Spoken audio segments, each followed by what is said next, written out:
Good afternoon, everyone. Those who are present in the room, as well as those who have joined us online.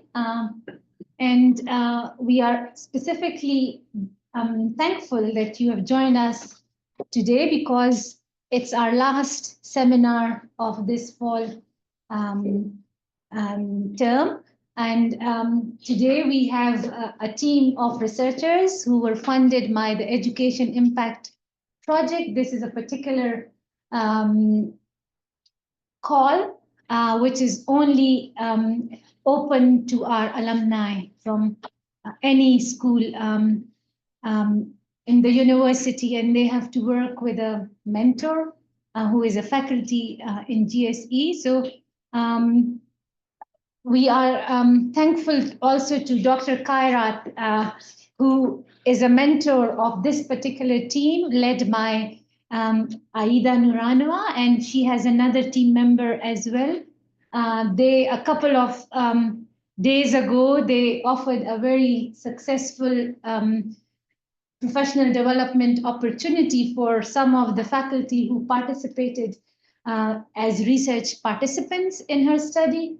And we look forward to Aida presenting her research on changing academic profession in Kazakhstan, particularly looking at the post-Soviet reforms and the impact it has on faculty productivity, and hopefully some of the challenges which emerge when you focus too much on performativity will come out. So who are the people who are actually benefiting from this context of performativity, and who are the ones who are losing out? Thank you very much, Aida, for all the work that you have done. Come and present your research findings to us. Thank you very much for the introduction. Good afternoon, everyone. My name is Aida, and I'm a GSC alumna. I graduated in 2020 from the multilingual education. And I was really thrilled to take part in this research project because I do my work here. I work in the office of the provost, which is mostly an admin job. And in order to improve my research skills, I decided to build a team and apply for this interesting grant, which is kind of short term. It's only 1 year. And I thought it was the perfect time for me to improve my research skills and to make my life more interesting, I suppose. So that's the topic of our research. I know it's kind of lengthy, and we will cover the title of the research during the presentation. It's called Changing Academic Profession. And our purpose was on examining faculty's research performativity and accountability prospects in post-socialist context in higher education. So today we're going to talk about the study shortly, which includes problem statement and preliminary findings. I know that due to the fact that it's a very short project, we're still in the process of data analysis, and in order to comply with the research output requirements, we also have to focus on the education impact as well, because this type of project is called education impact project. So the main focus was mostly on education impact, which we will cover next, and we'll share with our future plans as well. So first of all, this is our research team. Thanks to our mentor, Kairat Kurakbayev, our academic mama, who was the head of multilingual when I did my studies here. Me, Inara, and Rosa. By the way, Inara and Rosa are also alumni of GSC, multilingual education, and MSc in education leadership. So it was the full GSC deck. Right. So I think previously we had a workshop, the opening workshop for our research, where we shared with the audience in regards to our research problem and problem statement. So the problem is that the prominent survey Changing Academic Profession, which we will cover later here. So let me maybe start here. That's the global project, which is called Changing Academic Profession, and that is the research initiative that was covered in 20 countries. And unfortunately, we couldn't find any data regarding this survey in Kazakhstan. And we thought, like, mostly it was Kairat's idea, let's just try and do this in our context. And this survey covers comparative insights into higher education systems. So I will come back to this slide a little bit later. So we couldn't find any data regarding this survey. And another thing is that we couldn't find, we found a literature gap regarding the recent changes in neoliberal practices such as accountability, performativity, like especially with the rigorous introduction of KPI in universities, which stands for Key Performance Indicator. So we thought, why not? Why not trying and researching this area? So the purpose of the study was to explore how faculty members at 4 regional universities adapt to and experience these changes. And we had 4 research questions. Once again, we want to highlight that since this was a really short research grant and still we're in the process of data collection, I believe we would find the answers to these research questions a little bit later. So in terms of research sites, we picked 4 universities in regions. So we intentionally decided to choose regional universities because there is quite a lot of studies, and well, I wouldn't say a lot of, but at least some studies regarding universities in Almaty and Astana, but we decided to focus mostly on regional universities. And overall, we have 4 universities from North Kazakhstan and East Kazakhstan. So 1 from Kokstal, 1 from Petropavl, and 2 from Semey. It is also important to highlight that these are the 3 state universities and 1 private university. Okay. In terms of research design, we decided to draw on the mixed methods convergent research design, again, due to the time limitation, since we could not afford like doing the survey first, reflecting on it, and then applying the qual or vice versa. So we decided to do it simultaneously. And we decided to collect quant data and qual data simultaneously, then compare, relate, and interpret. And regarding the participants, so for the quant survey, we collected, well, the sample was 118 faculty members from the aforementioned regional universities, and the format was in 3 languages. Regarding the roles, we decided to pick faculty engaged in teaching, research, and admin, those who deal with admin work. For example, we had a person who was a faculty member, but also she had a workload as a department chair. And also she was dealing with some research workload as well. In terms of qualitative data, we decided to have a sample of 15 faculty members. And we had individual semi-structured interview. And one of the most important criteria was the experience, because we really wanted to have an interview with faculty members who have experienced the change throughout decades, perhaps. So yes, of course, we had some faculty members who are mid-career professionals, but I would say subjectively that the most interesting interviews were with people who have worked in higher education for about 20 or 30 years, because they could reflect on the changing nature of higher education in Kazakhstan. So they could compare it with the socialist, like Soviet, post-Soviet times. All of them hold master's or doctoral degrees, and they come from very different fields of study, humanities, STEM. Now, if we go back to the survey that we wanted to imply, so regarding the survey, so there are main 6 categories in the survey. So the first one is career and professional situation, then general work situation and activities, teaching, research, management. And one of the most interesting things is that they put the personal background to the end of the survey. And also, first we wanted to put in the same order, but then we decided to change it to the personal background information at the beginning of the survey. I'd like to mention here is that while analyzing the survey, we found out that there are some differences, contextual differences. So if we ask local faculty member to do this, to take the same survey, he or she would be kind of confused because there are some international things which are not conventional for our context. And what we decided to do, we decided to contextualize some survey questions. Some of the questions were, I would say, kind of cumbersome, and to be honest, the survey itself is quite voluminous. So we decided to focus on the most important things that will help us to ask the answer, to find the answer to the research questions.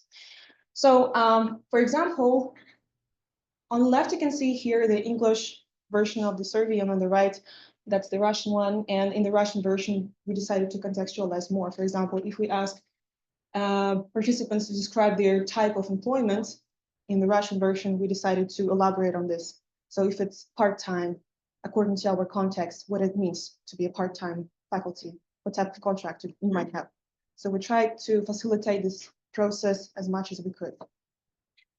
Another one, we add the question regarding research performativity in our context. So the question was, to what extent the following challenges and barriers have hindered your research performativity, if any?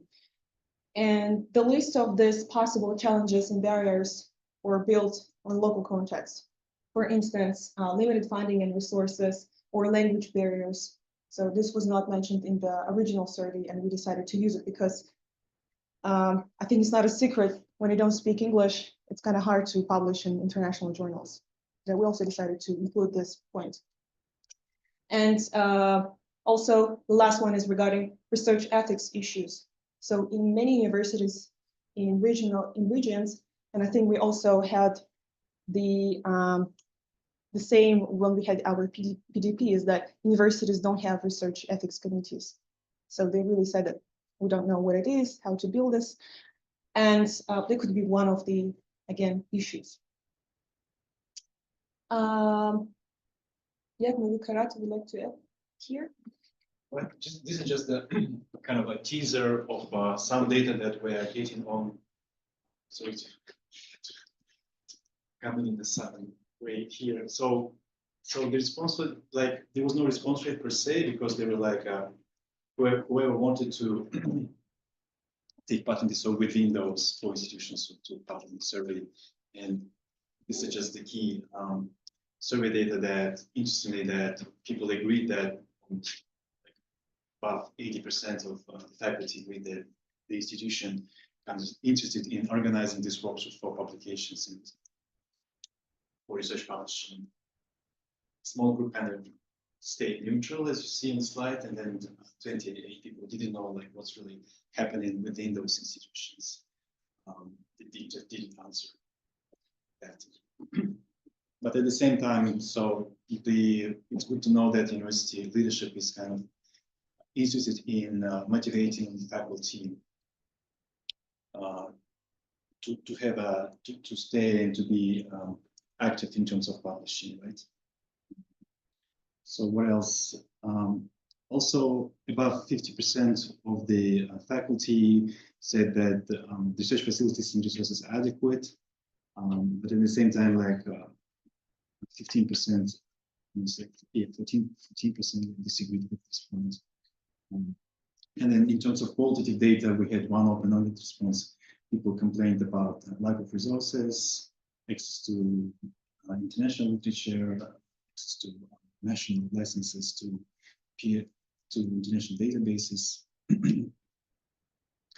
And like I said, so like in terms of factors that kind of prompt and encourage faculty to publish, we see that the lowest means ratings were for telecommunications and research funding, actually. Libraries were okay. Classroom teaching support was also rated relatively high at this point. This is just descriptives. I understand. And we also have examples from all research, right? So after analyzing, anything else to add? Okay.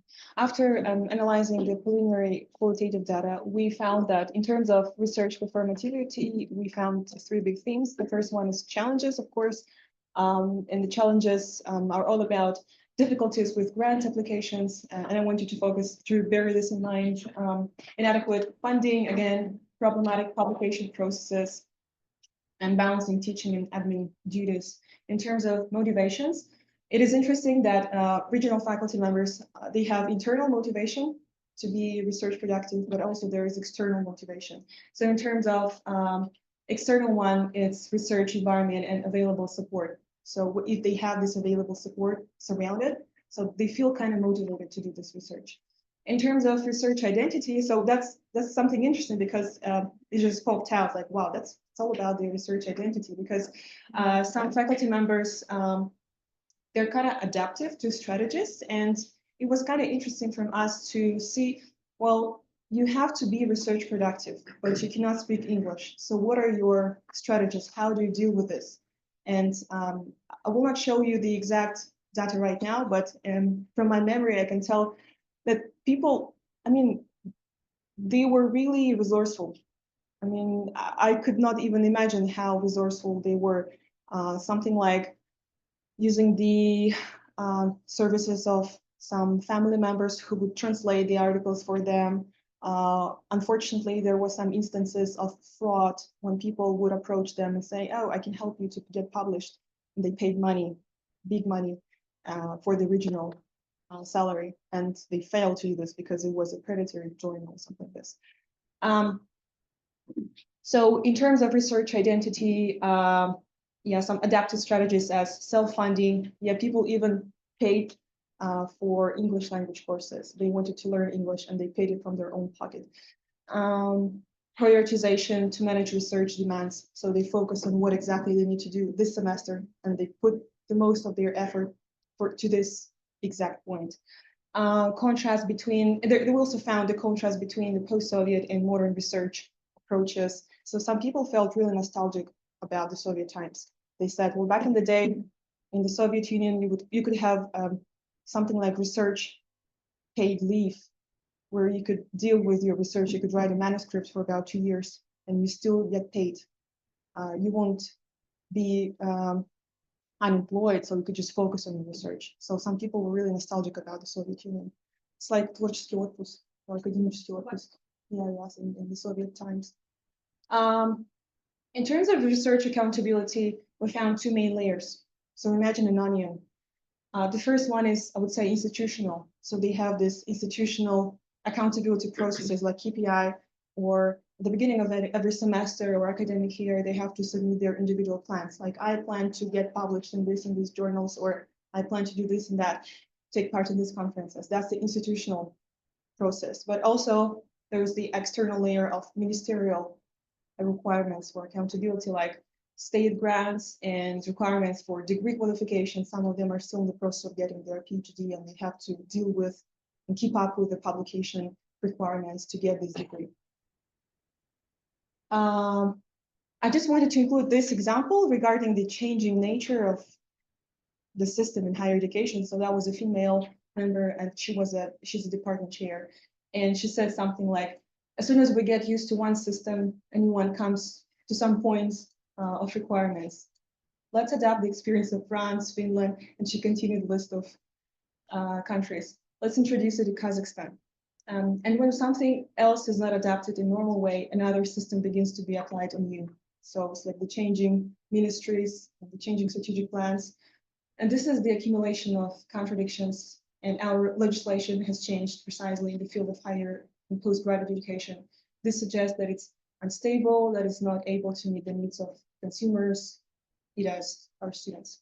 So I think it was the cry for help, I would say. She was really tired of all these changes and that you need to keep up with them. While preparing for this presentation, I was looking through the quotes and the quotes from the participants. I have something from the top of my head, something like when the previous Prime Minister, the Minister of Education and Enlightenment, I think Ashat Magombetov, who elevated the status of a teacher in secondary education. They expected something like this in higher education, but still the status of a faculty from universities hasn't been elevated yet, but still they have this aspiration. Yeah, so something like this. And as a part of our research output and trying to build this impact, we also took part in the European Conference on Educational Research in Cyprus. We also saw Bridget there, and Bridget was in our presentation. Thank you for supporting us. That was in Nicosia, University of Cyprus. We took part in the strand called Research in Higher Education. I would say this experience was really valuable for us because we understood that the quality of research education that we receive here is no worse than somewhere in Europe or in the, I don't know, outside Kazakhstan. It was one of my insights, personal insights. So yeah, thank you for this opportunity. Thanks to CARCEIT for finding this opportunity and sharing the situation and things that are happening in Central Asia and Kazakhstan as well. And one of the most important education impacts that we try to present is in organizing the professional development program. So the topic of this program, the overarching title was Enhancing Research Productivity of Faculty at Regional Universities. I know it sounds very promising because it was only a 2-day PDP for faculty from regional universities and 11 faculty members. So we brought those 11 faculty members, we funded them, the transportation needs and accommodation, we brought them on campus and we built the program. People come from different fields in terms of research and teaching.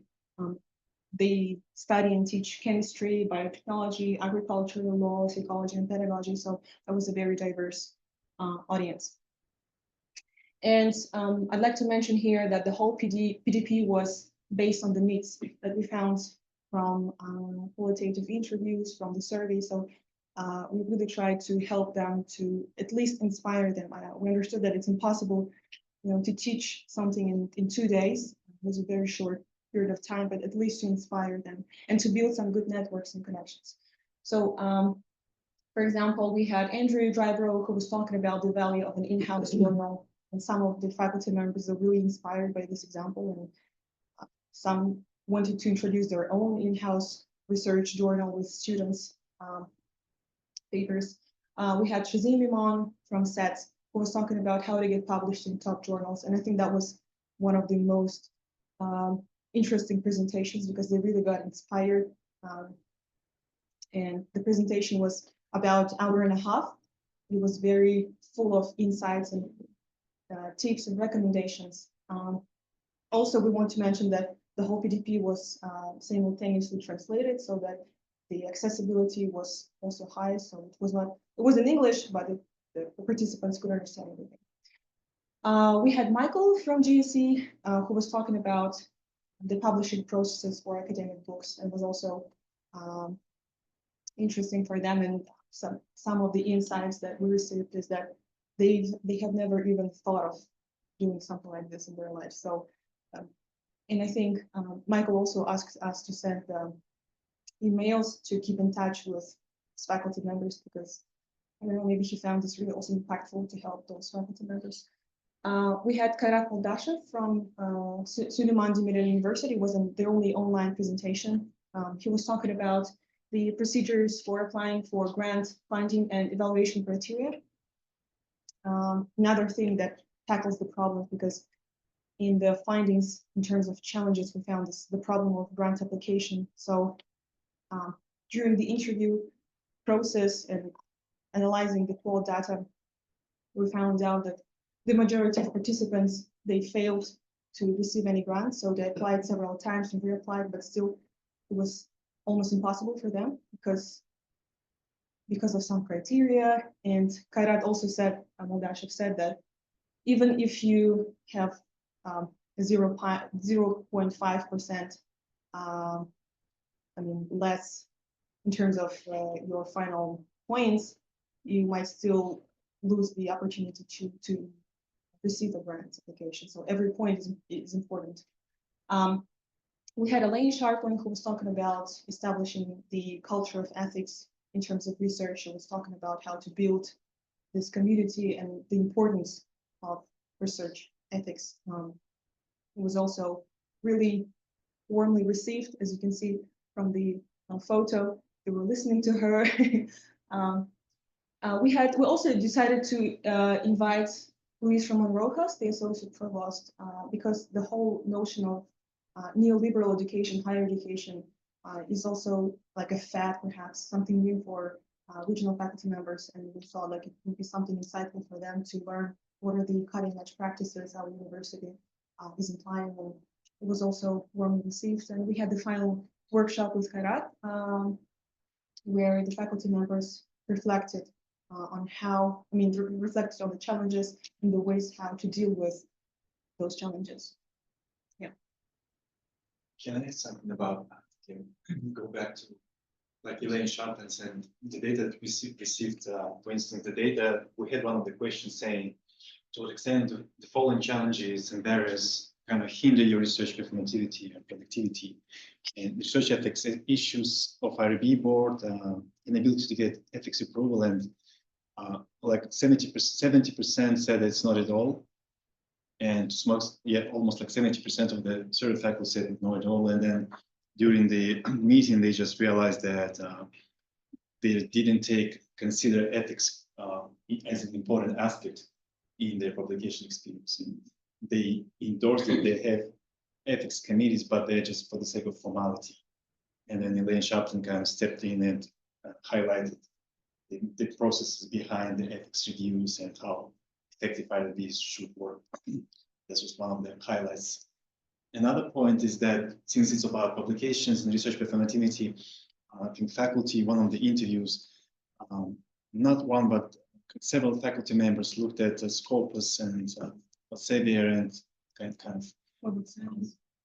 publisher corporations, publication industry looked at the skepticism and said Q1 is a big game, it's a big business. Remember that phrase, Q1 is a big business, we have to pay.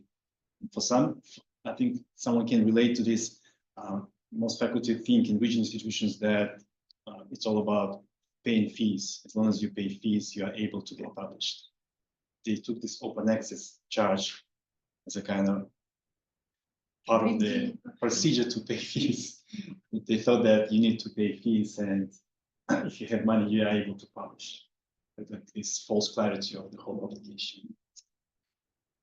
Yeah, but also I'd like to mention that we found in this research identity theme that some faculty members are still very enthusiastic. So while reflecting in the interviews, they will say, okay, I felt like 3 times, maybe next time I can do better. So still they have this aspirations of becoming good researchers. And another thing which we also need to analyze is that I heard it several times from the interviews. They say like, well, you need to have a personality of a researcher, or you need to be born a researcher. So this, how would you say, attitude towards a personality of a researcher that, well, either you have it or don't. That was one of the most interesting things also that we need to uncover. Anything to it? So regarding the project timeline, we received this notification regarding our project only in late February, and then we got the approval from IRIC in May. In June and August, we tried to do the data collection, which also was kind of lengthy process because we need to contact the universities first. It was the whole process of sending the letters and getting the replies back, the official ones. Then we participated in the conference, and then we organized the PD. And today we are, as one of the outputs of our research grants, we organized and it's presenting our final seminar today. So thank you very much. Yes. Yeah, I forgot regarding the looking ahead. So first of all, of course, we keep in touch with the participants. To keep in touch with participants, we organized, we created the Moodle course, separate Moodle course for them, where they can access all the materials and presentations from the PDP in one centralized hub where they can share the materials. In terms, of course, we want to have several publications because the topic is vast and we could just, explore one aspect. And we also thought of writing a potential policy brief in Kazakh and Russian. Well done. Thank you very much, Aida. I would say, the policy brief is probably the first step you should take, yeah? It will be easier for you to develop one and further enabling you to make any positive impact by taking it to policymakers and people who really have the power to enact some of the changes you want or your participants want. Let us know also if in the future CARCEIT can be of any help to your participants through, we won't have money to bring them here again, but anything that we can do for them online that might be of help to them. Also, particularly if the manuscripts relate to education in terms of if they want any feedback, formative feedback on their manuscripts. So fantastic work. They can have questions now. You can ask questions, although keeping in mind that, as they mentioned, they haven't done a rigorous analysis of the data yet. Standing knee deep, Yeah. especially knee deep in the data, Yeah. and we'll see. I mean, my first feedback would be to go back to your concepts and theories, yeah, and try to connect those to your findings, and then you can see a very nice picture emerging from your data. I have a question. Okay, you have several, yeah? We are so delighted to have our PhD students back from Pennsylvania. Yes, go ahead. Thank you so much for such an interesting topic, because I'm involved in a similar topic in my PhD thesis. I have a question about the research site. Can you explain the criteria that you used for the universities that you have chosen? You mentioned 20 universities. What type of universities are they? Well, technical?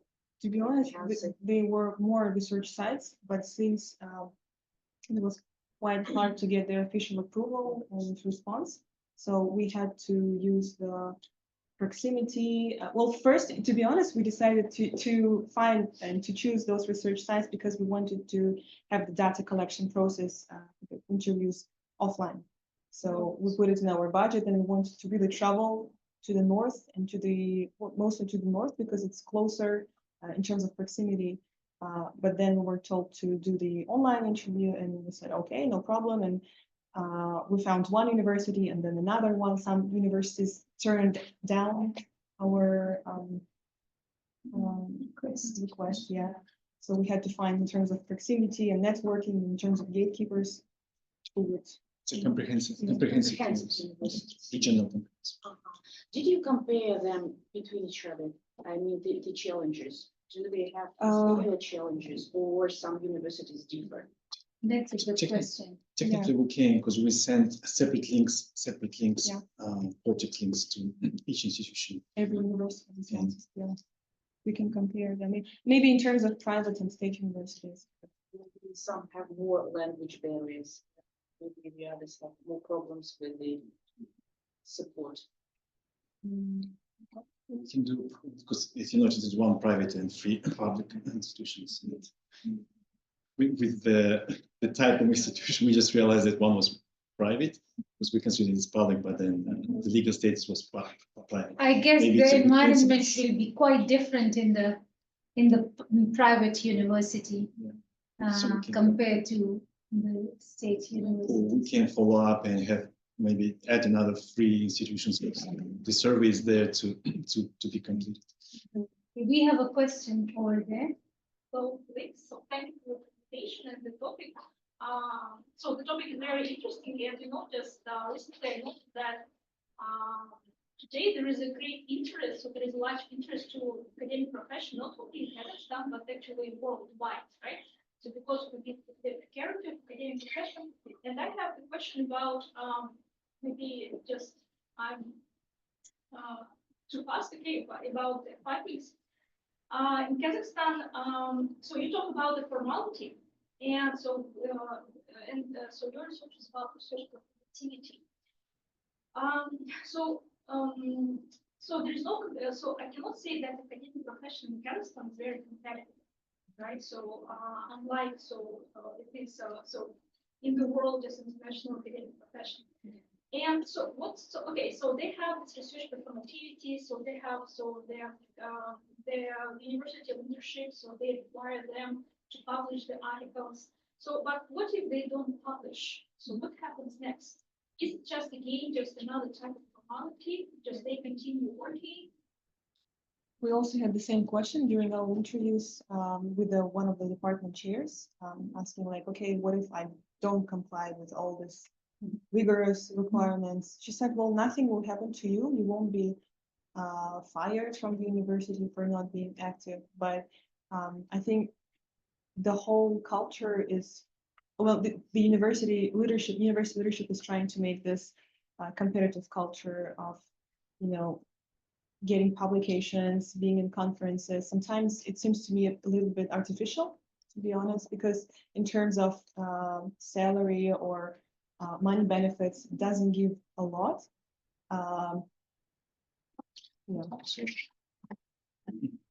So I really like the phrase change in academic professions, the change in the ever-changing nature of academic profession of being a faculty. And as we were doing interviews, faculty shared that the university rectors are kind of tracing Fortune national status universities, and one of the rectors likes the idea of having a professor of research, those who are able to publish and do research, and professors of teaching. So they wanted to create this dichotomy of kind of teaching professors and research faculty. And they found this idea attractive to encourage faculty so they can kind of aspire to become faculty of research, which is kind of a very sad thing to do, to have this dichotomy between faculty.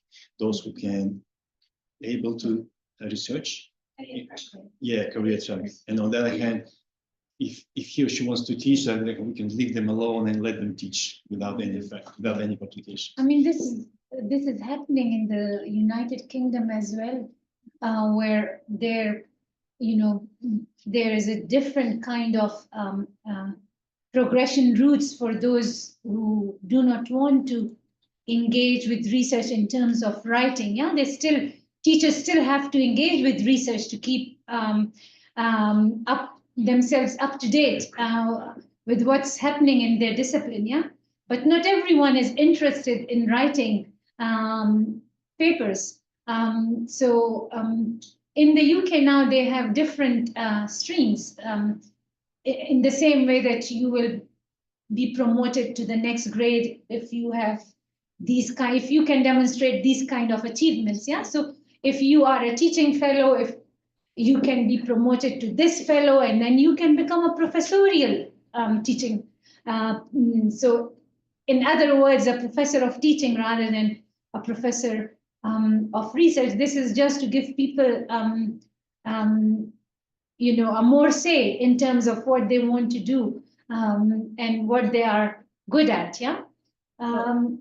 Also regarding this, I remember from one of the interviews, one of the ladies, she shared that back in the day, like 20 years ago, when there was no rigorous academic quality or research quality of publications, some of her colleagues would be proud or would even show off or boast that they publish like 50 or 60 articles per year, which is kind of, almost, well, it's impossible to publish 50 articles a year. And it was something like even the quantity, the number of articles was more important than the quality of articles. And they really consider this as a thing to be proud of. Yeah.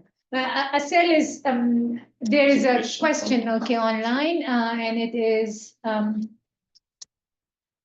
so during the interview, have you discussed about the challenges connected with academic writing?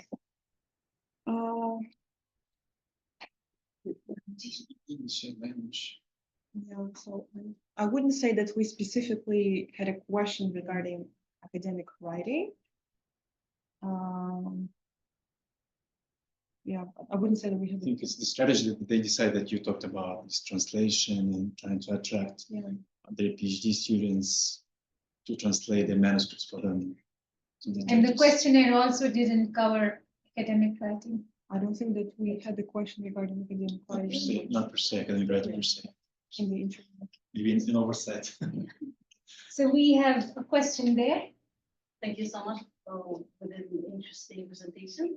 And then my research area is including the higher education. And my question is related to her question, which is about I collected data in one of the public university in Astana, and then it's seemed the university is the main mission, which is about becoming the research university. That means the university is well-known university in Astana, one of the public universities. And then when I was collecting data, I collected data from 26 faculty members within the whole university. And then my 70% of the faculty members, they have no idea what is academic, what is a publication. So my question here is that when, according to your this quantitative data part, you have this the question related to the publication. So do you have check that do they really understand what does mean publications, or you just put the questions there? Because of what the faculty members, they believe is that the publication is a big business. They have no idea how to publish it. They pay the money for someone, so they don't know like what is the meaning of publication and how to publish papers. So how do you work with your this pilot study, which is about what is it about? I mean, in Why other words, faculty members don't had understand? you the freedom to do Yeah. this study in steps, yeah? Would it have been better to start with your interviews first, Yeah, so first that them. and then adapt the questionnaire and yeah. In an ideal world, yes. But to be honest, we didn't really have time to do this, and we had to do it simultaneously. So we had interviews, and we also started collecting the quant data. And I think that's a really important point that you mentioned, because sometimes what we notice is that they say, yes, we know what research ethics is, but they don't know Yeah, what it is, to be That's honest. the issue. Yeah. And I think the majority of them are published in local journals, local and regional, maximum Central Asian ones. But I don't think that we have anyone from published internationally. The goal data says that they signal that the faculty signal that they're very strong in their own subject content matter. Like we had a professor of law and in economics, but as you were saying, as you're implying, didn't know like a more comprehensive understanding of how manuscripts should look like, or how to maybe how to adopt this language of publications per se, right? This IMRA structure, or so. But they regard that if I'm strong in law or in economics, I should be able to publish a paper. So I'm strong in this field. I mean, related to her question, I mean, this is from my own experience. When I have done mixed methods on a topic, I often get very different results from the questionnaire and from the interviews. And in reality, I'm quite doubtful of the findings that they are coming from the survey, because the interviews are far more illuminating. And I don't understand, in ideal world, if you give someone an anonymous chance to voice themselves, they should be giving you truthful answers, yeah? But somehow the questionnaire data is quite different, you know, the findings are very different from how things are experienced on the ground. And interviews, during interviews, people are more straightforward, and they talk about some of the challenges rather than giving neutral kind of positions, or even positive responses when the situation is otherwise. Yeah, and I noticed like both teachers and faculty, I think we shared this with Aida for this meeting, that there's strong social desirability bias. Yeah, they just yeah. give you what you expect them to give. Yeah, No one says like completely disagree. Yeah, and also after one of the interviews, we had an interview. It was done with regards to all this ethics stuff and confidentiality and so on. And after the interview, the lady said, So how did I answer to your questions? Are you happy with my answers? So it's as if we are from the ministry checking her whether she knows how to answer in a good way. But at least in the interview, you have an opportunity to probe, to ask for examples. And what I found is that even though I have like for some topics, I've collected thousands and thousands of responses, but I feel so shaky when I write a manuscript using those findings, because in my heart, I know that in the interviews, people are telling me quite different things with examples, compared to my. All right. So maybe Bridget, and then we can come to you. Well, first of all, thank you for answering the question I was going to ask about interpreting neutral responses. Yes. My question may be outside the scope of your study, which is amazing and covers plenty. But you raise this very interesting point about some people who are wearing these dual hats, that they are faculty and administrators.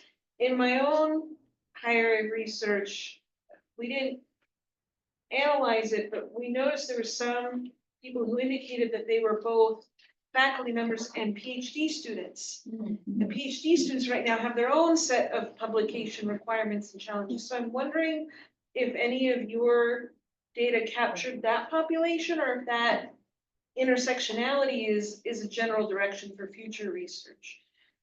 Yeah, so I think with the qual part, we also mentioned in terms of accountability, one of the things, this one, that in terms of ministerial requirements for degree qualifications, so that, so I think we had a couple who are doing their PhD and also they need to teach. They had about 600 hours and it was almost impossible for them. But so far we can have like a sub-layer of core data, finding those, as you said, thank you for this great insight, finding those interviews who were in two hats and kind of paper trail that intersectionality effect on those faculty, both admin/faculty. Yeah, admin/faculty, it's a whole other issue of trying to find time Yeah. to do teaching or research when they're also. I think we had some such cases. I mean, I used to supervise a student at a British university who was at the same time my colleague as well, and was doing PhD part-time, and it is not easy. No. Even if all the conditions are far favorable than they are in Kazakhstan, and usually those kind of colleagues would spend like ages to complete their PhD, not because they are not good at research, but precisely because teaching is a very labor-intensive job, and doing a PhD is also labor-intensive. But in faculty themselves, they have to juggle so many things. And one of the open-ended responses from the survey was that one faculty they have to be on duty in student residences. Some faculty are still attracted. I didn't know it's still going on, to be honest. When I was a faculty member at Regional, I also had to be on duty in student residences, and then they also have to juggle so many things, apart from academic role per se as an author and as a teacher. Yelena, you have a question, right? You mentioned that during the interview, you found out that the majority of them were highly motivated, yeah? Did you meet those who resisted? You mean for interview? Yeah, who just while answering the question, they provided maybe the signals of resistance to This publication, to this publication, performativity. yeah, to this institutional policy or maybe ministerial policy. One is that we had so many interviews, and we need to have Rosa and Inara in this room because we did different interviews, and we shared that some veteran faculty were resistant. Like I was said, they took the whole impact factor with the skepticism, with a pinch of salt, as they said.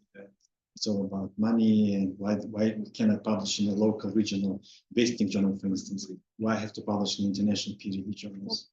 Why English necessarily?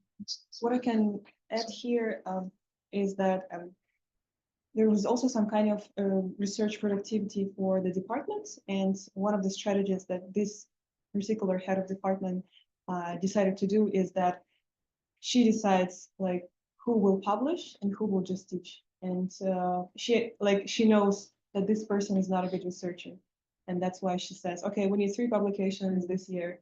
You will write this and you will write this, and you just teach because you're a good teacher. Yeah.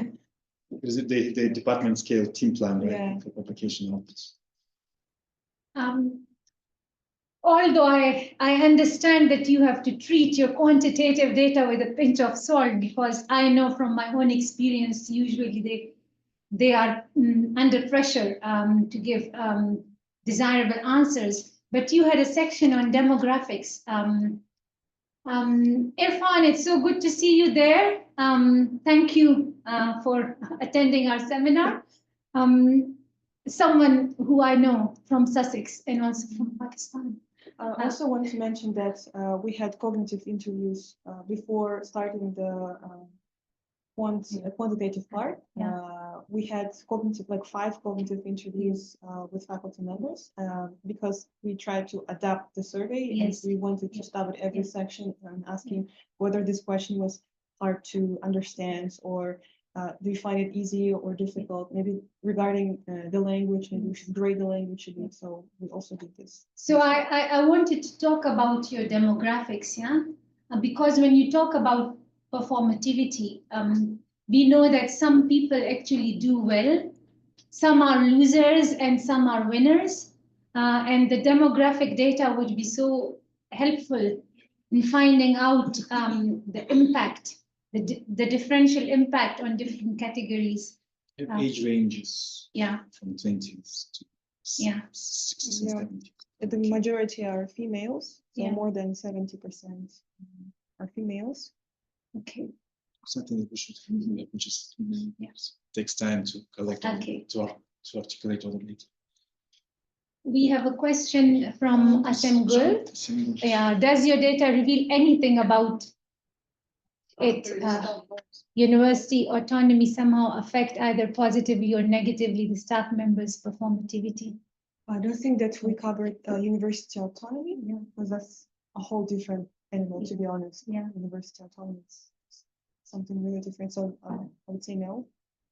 But we had another issue regarding the how to build this survey, because there was the whole section regarding the management, and like respondents were asked to evaluate the work of their senior management, and we were really just careful with the wording and putting those questions, because sometimes participants decided not to answer or skip the question because they were afraid. Yeah.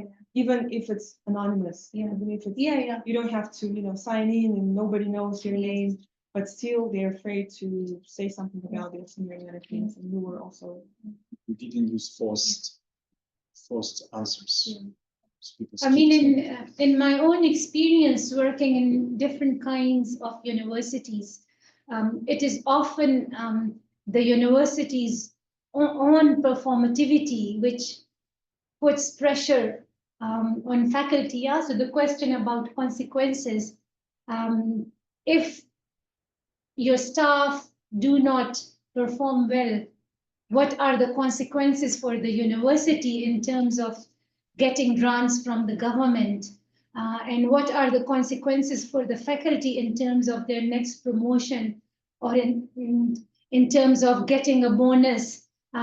If those situations are in place, I think the performative game can be quite hard on people, because if my promotion depends on me producing quality papers of a certain number, then I have to do it. Otherwise, I will remain forever in whatever position I am in, whether an assistant professor or a lecturer.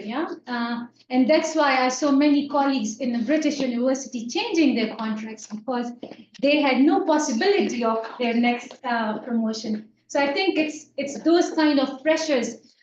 Where is your university in terms of national rankings, if even not external rankings? And to what extent that ranking determines the amount of money that the university will get from the government for research or for other purposes. That put pressure, Well, to be it honest, spills. Yeah, I felt even a little bit depressed after Yeah. doing this because when you hear those stories that like some universities don't have laboratories and they have one like seed or something from the laboratory, like if they come from agriculture, and they need to transport this something like a small stuff to another city or even some countries, and they need a lot of papers and bureaucracy just to be able to do this. So how is it possible to do research if you don't have a laboratory and then you have to spend like weeks and months doing this just for the approval processes and the bureaucracy? so the deadline for the Young Researchers Grant has passed. Aida, I think tomorrow is the deadline for submitting or so. But ideally, I would like you to go for another grant. Yeah, this obviously the time duration and the resources you had were very, very constrained, but there is a lot of potential to further develop this topic and this research. Yeah, so use these findings to go for a bigger ministerial grant, Okay. right? Because there's a lot of potential to pursue some of these findings with greater amount of time, with greater human and material resources. But thank you very much for all the work you've done. And if you have time, I think it would be great to have a picture together on our last seminar. Yeah.